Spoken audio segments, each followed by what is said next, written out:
এত সুন্দর সুন্দর এবং মজার খাবারগুলো খেতে আজকে আমরা কোথায় চলে এসেছি সেটাই আজকে আপনাদের সঙ্গে শেয়ার করব। তো চলেন ভিডিও শুরু করা যাক। তো আসসালামু আলাইকুম। আমরা বিকাল এবং সন্ধ্যাটাকে খুব সুন্দরভাবে উপভোগ করব বলে আমরা চলে এসেছি এই তো মুক্তির মোড়ে। আর এখানে খাবো পিঠা। আর বিকেলে চলে আসছি কারণ একটু বাইরে থাকতে ভালো লাগছিল, যে সবাই একটু গল্প করব, সবসময় বাসায় তো থাকা হয়। তো এই তো সবাই মিলে গল্প করছিলাম। আমরা এখন আছি নওজান মাঠে। মাঠটা তো অনেক বড়, এখানে সব ধরনের অনুষ্ঠান হয়। তো আজকে দেখলাম বাচ্চাদের স্কুলের এখানে একটা অনুষ্ঠান হবে, এখনো শুরু হয় নাই। আর আমরা এখানে অপেক্ষা করছিলাম সন্ধ্যা লাগা পর্যন্ত। তো হুট করে মনে পড়লো যে এখানে একটা পিজার দোকান আছে, তো আমরা সবাই মিলে সেখানে চলে গেছি। এটা হচ্ছে নওগাঁ পৌরসভার অপোজিট পাশে এই নতুন দোকানটা হয়েছে, যেখানে পিজা বা বার্গার এগুলো খুব ভাইরাল হয়েছে। তো আমরাও চলে গেছি খেতে। তো ফার্স্টে এখানে খাবারের মেনু দেখে আপনাকে বিল পেমেন্ট করে মোবাইল নাম্বার দিয়ে তারপরে খাবার অর্ডার করতে হয়। আবার রেডি হয়ে গেলে ওনারা আপনাদের ফোন দিয়ে দিবে। আর আমরা এই জন্য খাবার অর্ডার দিয়ে এখান থেকে চলে গিয়েছিলাম, কারণ অনেকটা টাইম লাগবে ওনাদের। সন্ধ্যার পর থেকে আসলে দোকানগুলো সবগুলোই খুলে, তাই প্রত্যেকটা দোকানেতে একটু টাইম দিতে হয়।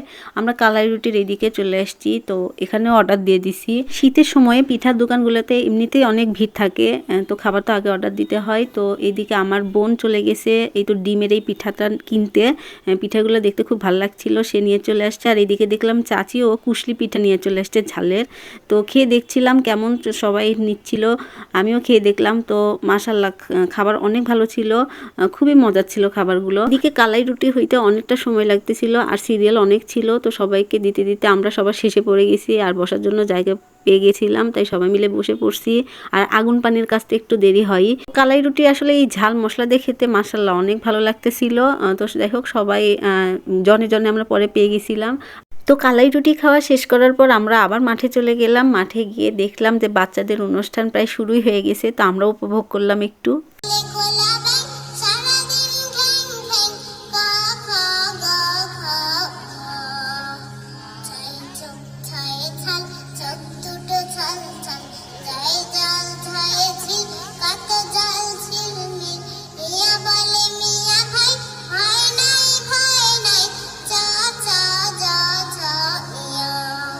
তো বাচ্চাদের অনুষ্ঠান দেখতে দেখতে আমরা ভুলে গিয়েছিলাম যে আমরা পিজা অর্ডার দিয়ে আসছি। তো যাই হোক আমরা চলে আসছি, ওখান থেকে ফোন চলে আসছে, দেখতেছিলাম লাইভ রান্না হচ্ছিল। আর এই তো আমাদের বার্গার পিজা রেডি। আমরা অনেক মজা করে খাইছি। বার্গারে মেবি একটু তেঁতুলের টক দেওয়া হয়েছে, এই জন্য আমাকে একটু টক টক লাগছে, কিন্তু পিজাটা সত্যি বলতে অনেক ভালো লাগছে। এত কম প্রাইসের মধ্যে এত ভালো পিজা পাওয়া যাবে সত্যি আমরা ভাবতেও পারি নাই। তো পিজা খাওয়া শেষ করে আমরা সবাই চলে গেছি চা খেতে। এই দোকানটা ছিল পিটিআই স্কুলের সাথেই লাগানো।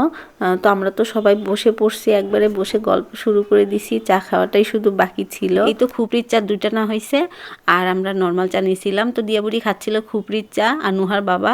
তো আসলে অনেক নাকি ভালো ছিল, আমরা একটু ট্রাই করছিলাম। আর তারপরেই তো আমাদের সবার চা চলে এসছে, আমরা সবাই মিলে চা খাচ্ছিলাম মজা করে। আর চা খাওয়া শেষ করে আমরা এবার সবাই চলে গেছি স্বপ্নতে গিয়ে সবাই টুকটাক করে একটু শপিং করতেছিলাম, যা যেটা ভালো লাগছিল দেখছিল মনের সুখে। আসলে এই জায়গাটায় আসতে আমার অনেক ভালো লাগে, এক দোকানে সব কিছুই পাওয়া যায়। নুহা দেখলাম স্টিকার কিনে ফেলছে, আর আমি এই কাঁচিটা নিছি, সবজি কাটতে সুবিধা হয় তাই। আর সবাই দেখছিল কে কী নিবে, গবেষণা চলছিল, আমি চারিদিকে ঘুরছিলাম। আর হুট করে দেখলাম নুহার বাবা এই কমফোর্টারটা নাকি অনেক তার পছন্দ হয়েছে, তাই সে এটা আমাদের দেখাচ্ছিল। তো সবাই এটাই পছন্দ করছিল, তো এটা আমরা নিয়ে ফেলছিলাম। আর শীতের জন্য নুহার আর আমার জন্য বিশেষ করে বেশি দরকার লাগে, ওর বাবার একটা আছে, তো আমরা এটা নিয়ে ফেলছি। কালারটা সত্যি ভালো ছিল। তো সবাই দেখছিল কি কি নেওয়া যায়, তো সবাই সবার মতো করে ব্যস্ত ছিল জিনিস দেখা নিয়ে। এখানে দেখলাম লিকুইডের সাথে buy one get one free, তাই আম্মু দেখলাম একটা নিয়ে ফেলছে। আর এইদিকে আমাদের সবার মোটামুটি কেনাকাটা শেষ। স্বপ্নতে যাওয়ার পরে যার যেটা দরকার ছিল সবাই আমরা সেটা পেয়ে গেছি। তারপরে আমরা সবাই বাসায় চলে এসেছি। তো আজকে এই পর্যন্ত, সবাই আল্লাহ হাফেজ।